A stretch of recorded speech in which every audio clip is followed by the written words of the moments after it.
El 12 de noviembre de 1940, Hitler ordenó el inicio de los preparativos de la Operación Félix. Se trataba de la Directiva número 18, que establecía las medidas políticas para inducir la pronta entrada de España en la guerra. El objetivo de la intervención alemana en la península ibérica sería expulsar a los ingleses del Mediterráneo occidental. También se menciona la posible invasión de Portugal en caso de que los aliados violaran la neutralidad portuguesa y la posible ocupación de las Azores y Madeira. El plan consistía en introducir 2 cuerpos de ejército alemanes en España a través de los Pirineos. El 49º Cuerpo de Montaña, integrado por la primera División de Montaña al mando del general Ludwig Kübler, cruzaría la península ibérica y tomaría Gibraltar al asalto. Para anticipar a sus soldados lo que se iban a encontrar tras atravesar la línea de la Concepción, la primera división de montaña del general Ludwig Kübler recibió un riguroso entrenamiento en Besançon, Francia. Dada la cantidad de montañas con características casi idénticas al Peñón de Gibraltar que ofrecía esta región francesa atravesada por el macizo del Jura, los soldados podrían hacerse a la idea de dónde iban a combatir. El otro cuerpo de ejército, el 39. Armeekorps,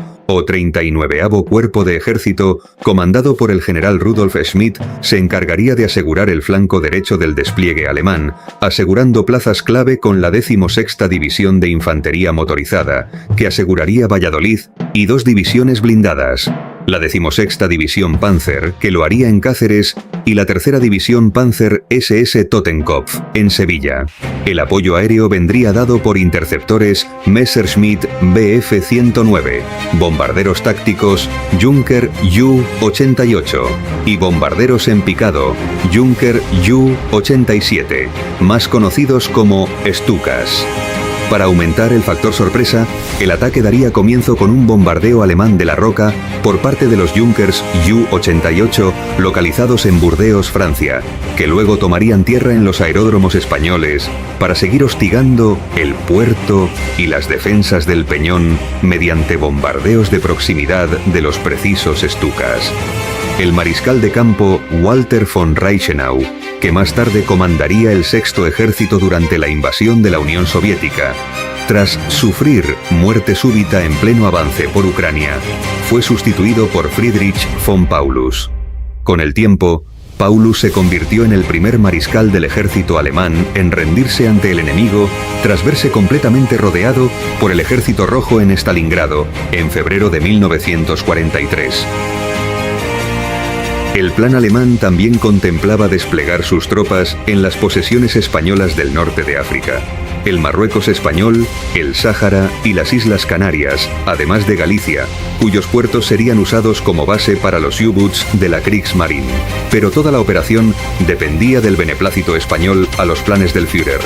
Dadas las circunstancias, el 14 de noviembre de 1940 tuvo lugar una importante reunión del Alto Estado Mayor en el Palacio Real del Pardo con Franco, donde el ministro de Marina, Salvador Moreno, presentó un informe de gran importancia que marcaría el destino de España. El informe fue redactado por el capitán de fragata Luis Carrero Blanco, en aquel entonces jefe de operaciones del Estado Mayor de la Armada, que inició de esa forma una relación muy estrecha con Franco, la cual le llevó a ser presidente del gobierno en los años 70 del pasado siglo. Del informe de Carrero se desprende que las fuerzas alemanas se disponen a cerrar la tenaza sobre el Canal de Suez, que Alemania ha desistido, o al menos aplazado la operación de desembarco en Inglaterra, y que tiene decidido cerrar el Mediterráneo a la Armada Británica por Gibraltar y por Suez.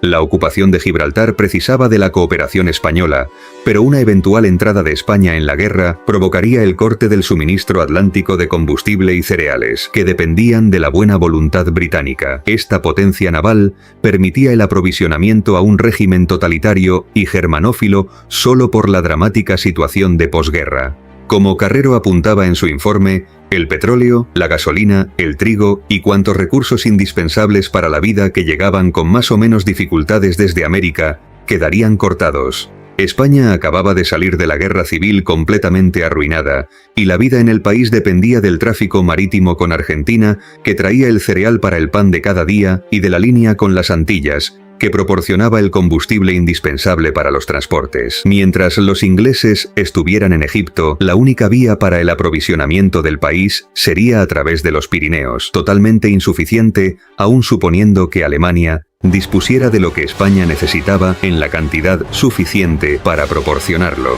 Tras el análisis del informe de Carrero Blanco por parte de Franco y de su cúpula militar, se hizo entonces evidente que la intervención de España en la guerra no solamente no reportaría ventajas al eje, sino que le ocasionaría un considerable perjuicio al convertir en propios los problemas de Franco.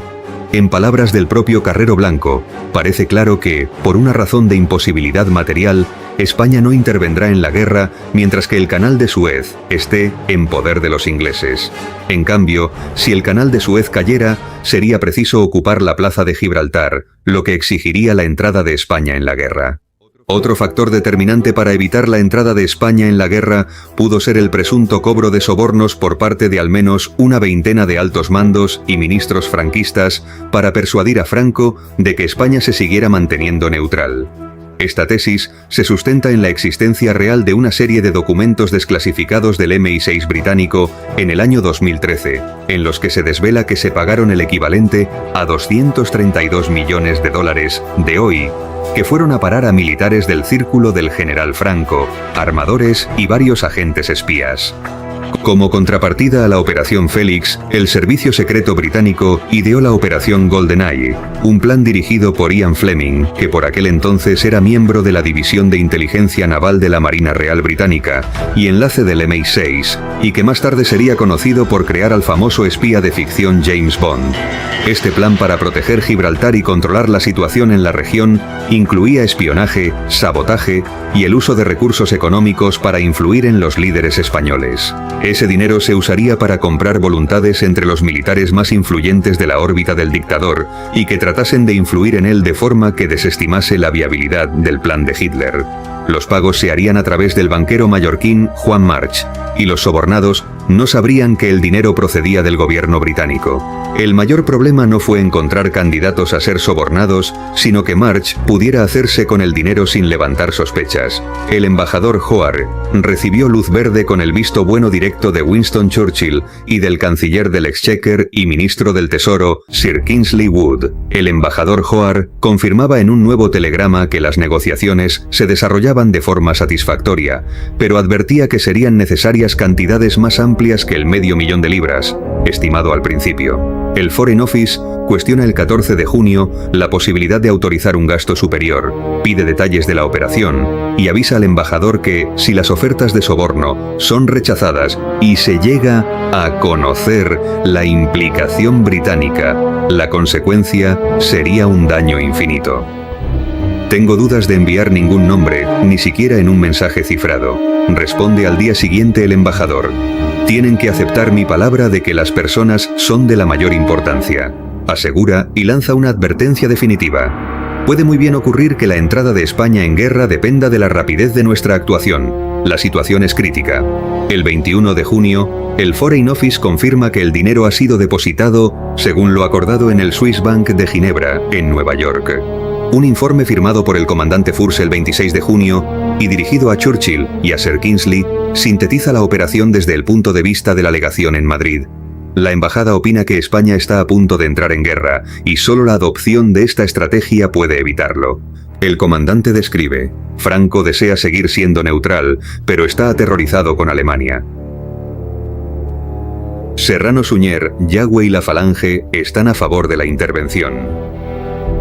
Por su parte, los requetés carlistas, empresarios, la mayoría del ejército y los campesinos están por la neutralidad, prosigue el militar. El documento de Furse detalla a continuación los pagos comprometidos y el grado de compromiso de los implicados en la operación, también el dinero prometido a cada uno y el calendario de los pagos.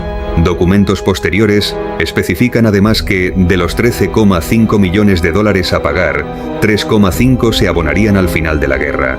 De los otros 10 millones, 2 ya se habían pagado cuando Furse envía su informe.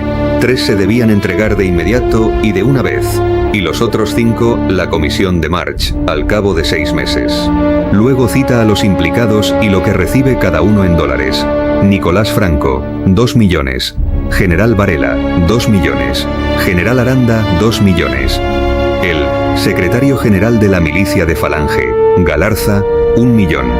General Quindelán, 500.000, del que añade entre paréntesis, es un chorizo. Todos reciben el dinero directamente de March. 7 más están en la operación, pero solo 3. Los generales Queipo de Llano, Orgaz y Asensio reciben pagos sin que se detalle la cantidad.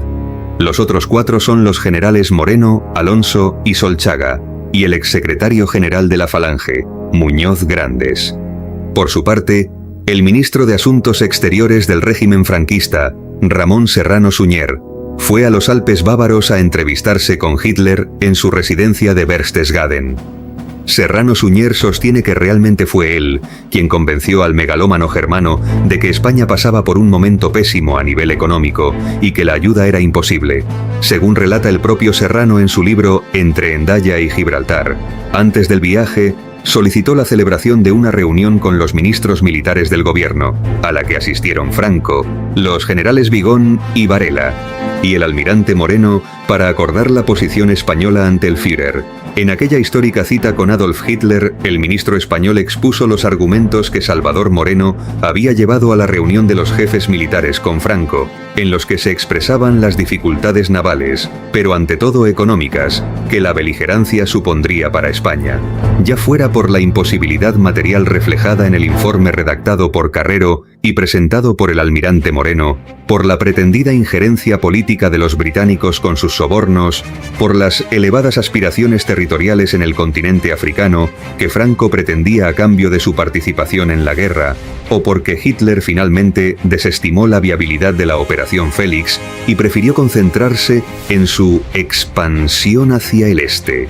Lo cierto es que la toma alemana de territorio español para conquistar Gibraltar y la consecuente entrada de España en la guerra jamás tuvo lugar.